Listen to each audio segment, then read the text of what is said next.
Welcome to Legends of Data and AI. Each episode includes inspiring and actionable data and artificial intelligence insights from global leaders across industries. Your host, Dr. Usama Fayyad, was the first Chief Data Officer at Yahoo and is Chairman of Open Insights and Executive Director of the Institute for Experiential AI at Northeastern University. Welcome, everyone, to another episode of Legends of AI and Data. This is a discussion, an ongoing discussion with leaders who have seen a lot of aspects of AI and how data plays a big role in making that AI practical and working. My guest for today's episode is Jose Murillo, who is the CEO of the RappiCard or Fintech part of Rappi. And we will go into discussing several aspects of kind of his experience. But I met him before he started this new role when he was essentially Chief of Analytics at Banorte Bank. And he had some pretty interesting experiences and stories. So first of all, welcome, Jose. Great to have you here. Hi, Usama. I'm delighted to be here with you today. Thank you. So let me start with a question going to your experience as the Chief Analytics Officer at Banorte Bank in Mexico. It's unique in my mind in a few ways, which I'd like to explore each. The first way is unique is that when I first met you, you were probably the first head of analytics that basically at a bank that told me, hey, Usama, we view analytics as a revenue center, as opposed to the standard model at banks where it's typically viewed as a cost center. Can you share why this kind of view and approach was important to you? Yes, I think that's, as you say, it's not the conventional way that analytics and data science programs are designed, because mainly those units are cost centers, as you say. And in our case, it's a profit center. And I guess the reason why it was designed in such a way, I guess it was because there was the profound belief that the bank needed to be transformed, and that the people that would be thinking about the way that you would change things that have been done for a long time needed to be part of the team and sharing the results, and at the end of the day to focus in creating value for the customer and for the stockholders. And I guess by setting up having a profit center, what happens is that it forces you to focus on value creation. And value creation is a very important aspect here, especially when that value is being measured by a place like a bank. Any insightful stories of how this orientation to generate revenue and profitability led to implementing the right kind of projects and the right kinds of outcomes for your group? Yeah, let me go to a key word on what you say, implementing. At the end of the day, this team was rewarded and was only if their ideas and their models and experiments were implemented and had an impact. So there was a big focus on implementing the new AI initiatives, for example, and it is too easy that if you have separate analytics or data science teams, that they create new ways of doing things, but at the end of the day, the pressures that the business side it's facing on the short term impedes for implementation of things that will yield higher rewards in the medium term. So I guess a lot of the effort was not only on creating new ways of doing business, but on implementing those and demonstrating that that would be creating value, and that I guess that at the end of the day that you would be sharing the luck of the business, and in that sense that kept you very honest on not wasting the time of your peers on things that would not have a significant impact on the business. Any stories you can share as to examples of how this value was created? Yeah, sure. I think that when I started on that journey, there was certain, I guess, you need to create some sort of reputation before the people are willing to invest in a joint project. That at the end of the day, that's what you're looking at. And initially, I focused very much on cost-cutting projects that could be that could demonstrate value creation in the short term and could be easily demonstrated to the rest of the organization. And that helped in bringing champions to the camp of analytics. The first champion, by the way, was the credit card company. And after we did the first project that was aimed at optimizing the cost of risk, then it followed that other more projects that would take a little bit more of time to develop and to yield results, they would be much more willing to invest in those their time in doing those type of projects. So I guess what has been key in some sense is that you need to create a track record that proves that it makes sense for the business to invest their resources and time in analytics and data science at the end of the day. Any concrete stories for our listeners? Maybe an example story of how this played out? I think it has played out quite well in the sense that very specifically, we had a target on the first year on yielding 10 times our cost. The first year we yielded 46 times our cost, and last year we were close to 250 times our cost with an increasing base on what we were doing. And I guess what has happened is that we evolved from what seemed to be in the very beginning, it was very hard even to get the data and to work with the data, and the firm kind of like accompanied very well the process in investing in data and technology to exploit that data, and also in the brains that would be able to make sense of that. And we kind of like evolved, and from things that were kind of like you could do with not really rocket science, but to things that each time become much more interesting in some sense, and that could help to deliver a more personalized service to the customers. And one of those things is, I guess, the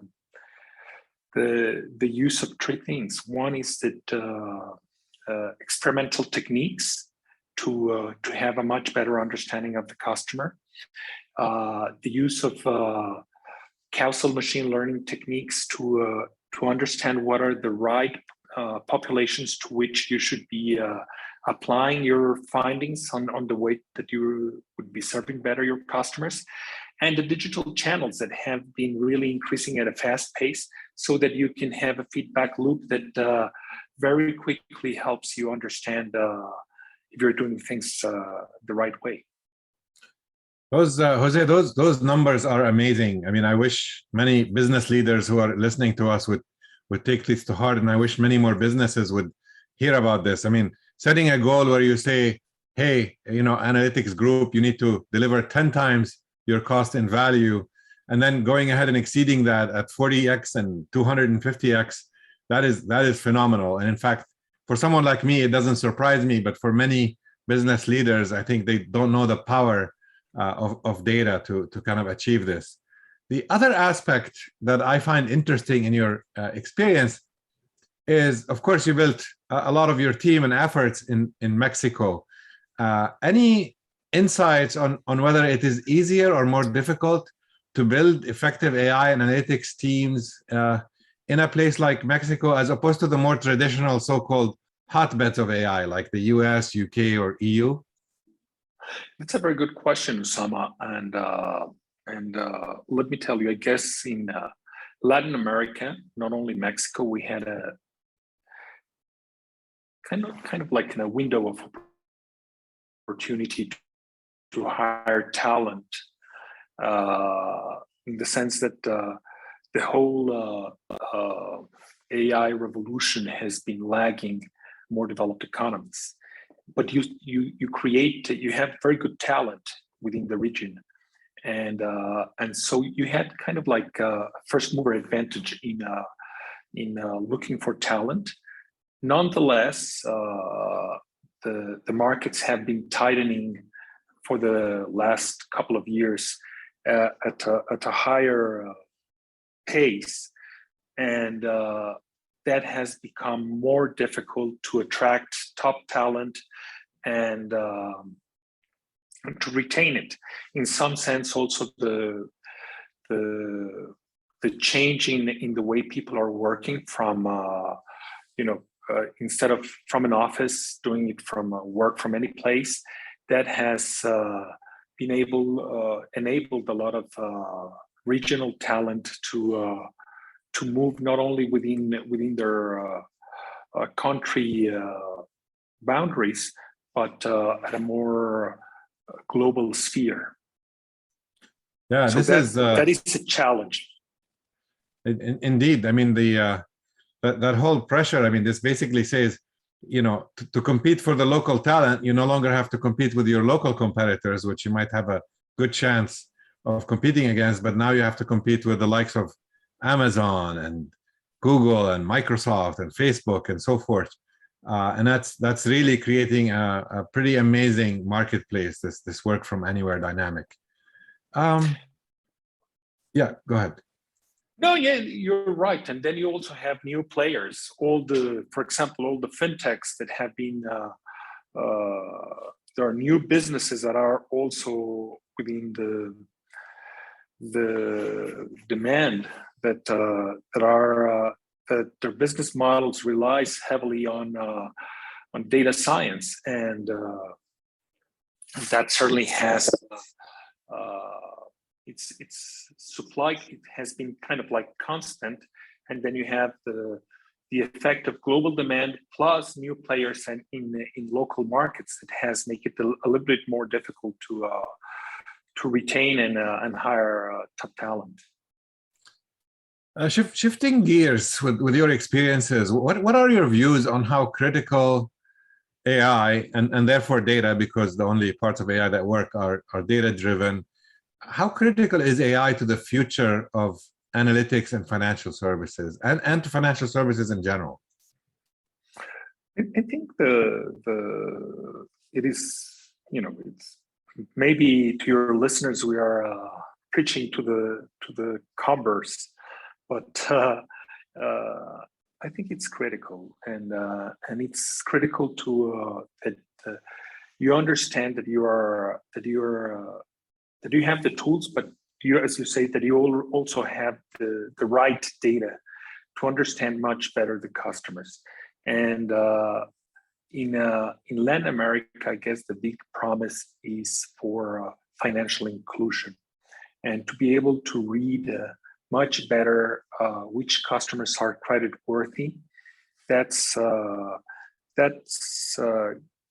highly dependent on understanding data that has been probably ignored previously, and within financial institutions by themselves, and also creating new data sets by having these constant experimentation programs in which you understand much better your customers and their deep psychological making in the sense if they're willing to honor their debts or not, and so that you can expand access to credit. In some sense, the way that I think of it's that the business that we are in is about expanding the possibilities, frontiers of our customers, in the sense that they are able to do much more with the resources they have.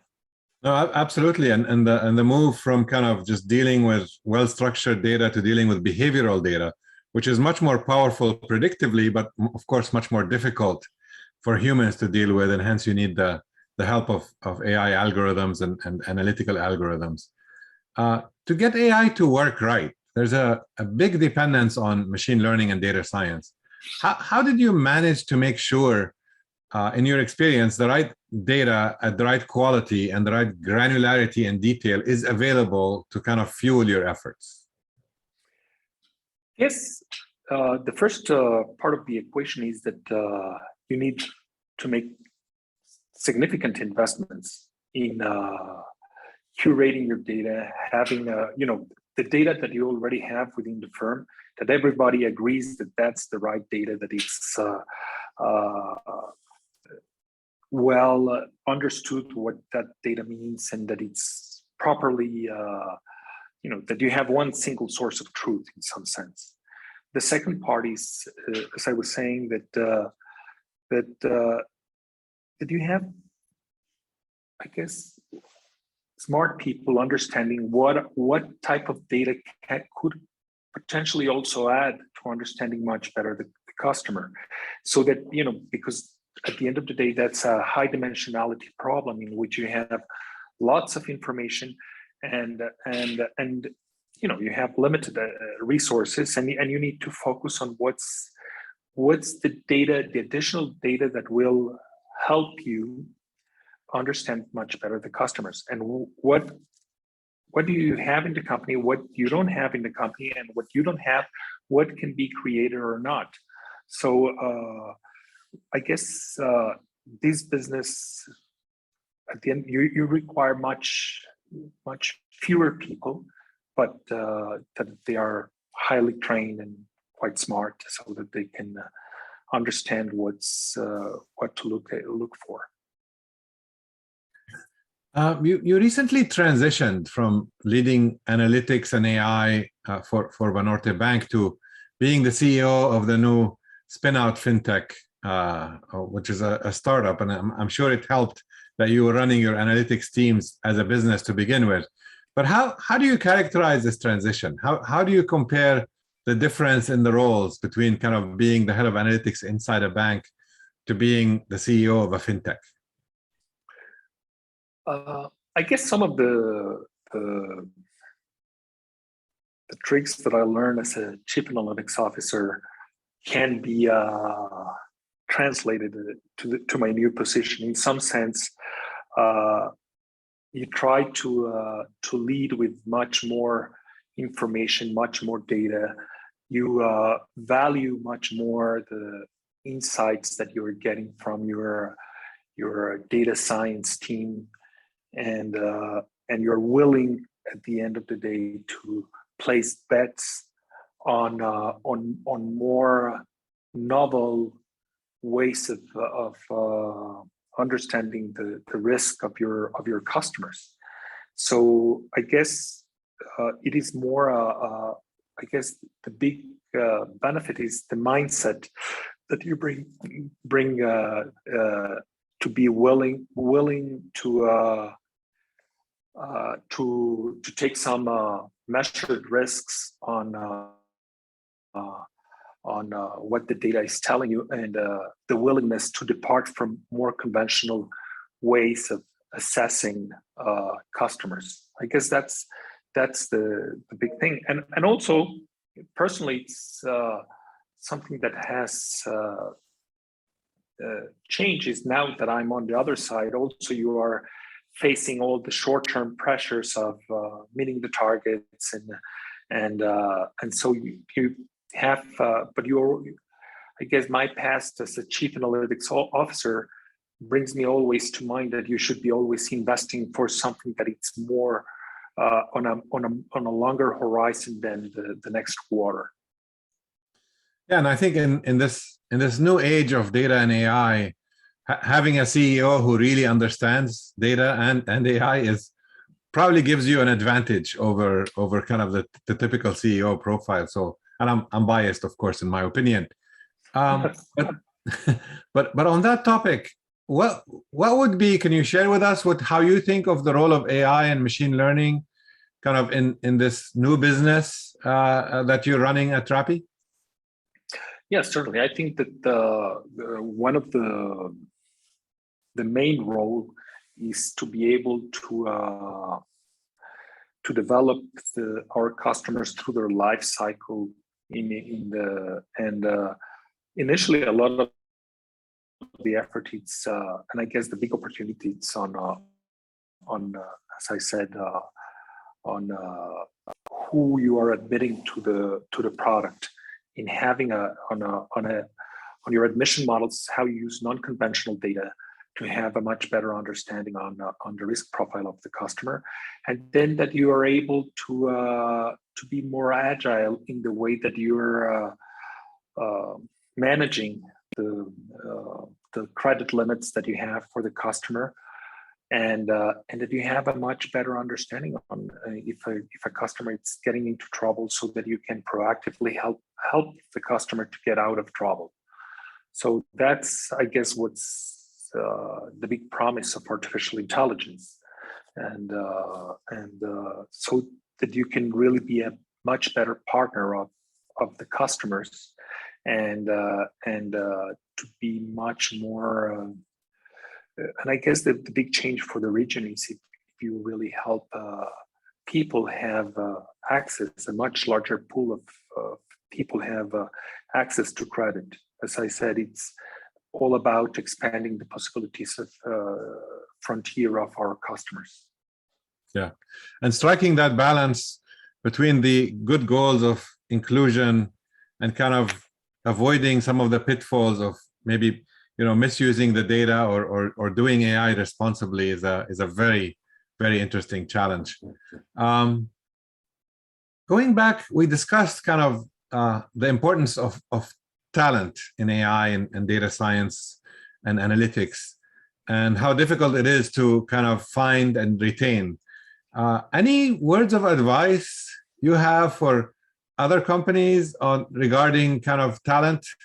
How do you get it? How do you retain it in this new hyper-competitive environment? Yes, I think that my top advice would be that you need to keep close to the institutions that are creating this talent, which are basically universities, and that requires for the companies to also be willing to invest in developing those relationships with universities, professors, and that you are willing to also to invest heavily in understanding the new developments in the field. And that's something the new people that you're bringing are these really smart people that are within their preferences. It weighs heavily the fact that they are exposed not only to business problem, but to interesting problems and to new knowledge, and so I guess you need to understand that it's they have a different DNA. These new people that are going to be having a large impact on your business, and that you need to be striking this balance in having this constant investment in the human capital of your data science workforce. And I agree, and I love kind of your tendency and your go-to like partnership with the universities and with the places where these folks get trained.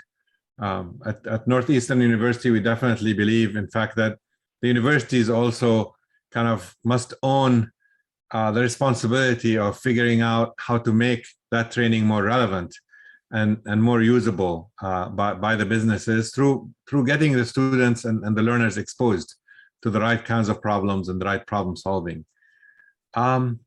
What advice do you have for companies, whether they're large enterprises or new startups, in terms of how to think about AI? How should they be thinking? Lots of companies are confused. Hey, AI seems relevant. I don't know what it means to me.